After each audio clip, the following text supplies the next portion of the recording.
2 दिन पहले ही कांग्रेस को मल्लिकार्जुन खड़गे के रूप में अपना नया अध्यक्ष मिला है। खड़गे कांग्रेस पार्टी के वरिष्ठ नेता हैं। ऐसे में उनके हाथ में पार्टी की कमान जाने के बाद से ही उम्मीदें लगाई जा रही हैं कि अब बिखर चुकी कांग्रेस नए जोश और कलेवर के साथ सामने आएगी। एक तरफ जहां पार्टी को मजबूती देने का काम किया जा रहा है, तो वहीं दूसरी तरफ पार्टी के ही लोग उसकी मुश्किलें बढ़ाने में लगे हुए हैं। ताजा विवाद कांग्रेस नेता और पूर्व गृह मंत्री शिवराज पाटिल के एक बयान के बाद शुरू हुआ है। एक किताब के विमोचन के दौरान कांग्रेस नेता शिवराज पाटिल ने हिंदुओं के धार्मिक ग्रंथ गीता को लेकर ऐसा बयान दिया है जिससे न सिर्फ धार्मिक भावनाओं को आघात पहुंचा है, बल्कि सियासी पारा भी बढ़ता जा रहा है। दरअसल गुरुवार को दिल्ली में मोहसिना किदवई की जीवनी का बुक लॉन्च कार्यक्रम आयोजित किया गया। इस दौरान पूर्व केंद्रीय मंत्री शिवराज पाटिल ने कहा जाता है कि इस्लाम धर्म के अंदर जिहाद की बहुत चर्चा है। जिहाद की बात तब आ जाती है जब मन के अंदर स्वच्छ विचार होने के बाद भी अगर कोई उसे समझता नहीं है, तो कहा जाता है कि आपको शक्ति का उपयोग करना पड़े तो करना चाहिए। ये सिर्फ कुरान शरीफ के अंदर नहीं है,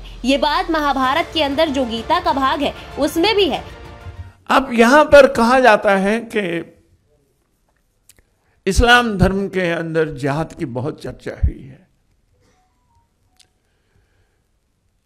अब ये जो सब कुछ पार्लियामेंट में हम काम कर रहे हैं, वो जिहाद को लेकर काम नहीं कर रहे हैं, हम विचार को लेकर काम कर रहे हैं। और जिहाद की बात भी कब आ जाती है? जिहाद की बात तब आ जाती है जबकि सारे मन के अंदर स्वच्छ विचार होने के बाद भी, अगर उस प्रकार से काम करने की कोशिश करने के बाद भी अगर कोई वो समझता नहीं है, वो नहीं करता है, तो कहा जाता है को आपको अगर शक्ति का उपयोग करने का है तो वो करना चाहिए। और वो सिर्फ कुरान शरीफ के अंदर नहीं है, वो महाभारत के अंदर जो गीता का जो भाग है उसके अंदर भी श्री कृष्ण की अर्जुन को भी जिहाद की बात ही कहते हैं। और ये सिर्फ ये जो बात है वो सिर्फ ये कुरान शरीफ में और गीता के अंदर है ऐसा नहीं है, मगर जो क्रिश्चियन लोगों ने लिखा है, जैसे कृष्ण ने भी लिखा है, और उन्होंने लिखा है कि I have come here not to establish peace, but I have come here with sword also.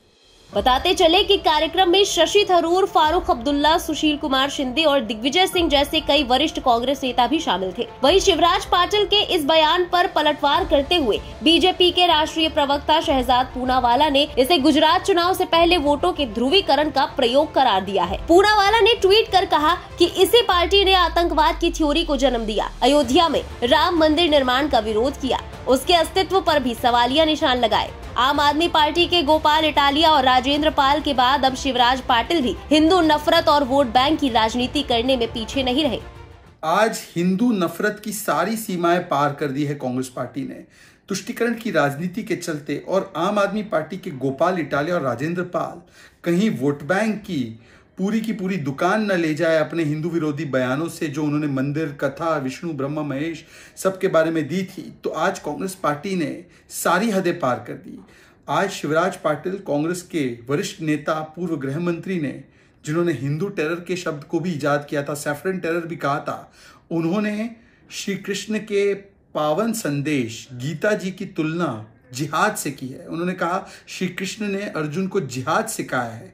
मतलब कि ये वो पार्टी है जिसने अपने आप को वैसे तो जनेऊधारी हिंदू की पार्टी बताई है, परंतु राम मंदिर का विरोध करना, राम जी के अस्तित्व पर सवाल उठाना हलफनामे में, फिर उसके अलावा हिंदू टेरर कहना, हिंदुत्व को आईसिस और बोको हराम से जोड़ना, 26/11 का दोष पाकिस्तान से हटाकर हिंदुओं पर डालना, और अब सारी सीमाएं लांघकर जिस प्रकार की शब्दावली गीता के बारे में, श्री कृष्ण के संदेश और उपदेश के बारे में इस्तेमाल की गई है, ये दिखाता है कि हिंदू नफरत और हिंदू विरोध में किस स्तर पर उतर आई है कांग्रेस। और ये सहयोग नहीं, ये प्रयोग है। गुजरात चुनाव से पहले वोट बैंक को कंसोलिडेट करने के लिए इस प्रकार का बयान दिया गया है, और गुजरात की जनता और भारत की जनता निश्चित ऐसी हिंदू विरोधी पार्टियों को सबक सिखाएगी।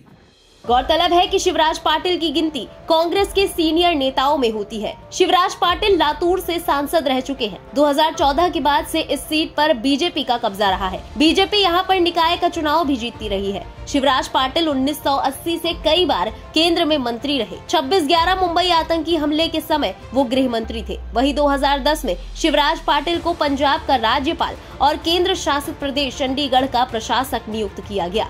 फिलहाल शिवराज पाटिल के इस विवादित बयान के बाद से सियासी भूचाल उठना लाजमी है, लेकिन अब देखना ये होगा कि कांग्रेस की इस पर क्या प्रतिक्रिया सामने आती है। इस खबर के बारे में आपका क्या कहना है, कमेंट सेक्शन में लिखकर अपनी राय जरूर बताएं। साथ ही देश और दुनिया की बाकी खबरों के लिए सब्सक्राइब करें इंडिया पब्लिक खबर के YouTube चैनल को और बेल आइकन दबाना बिल्कुल न भूलें।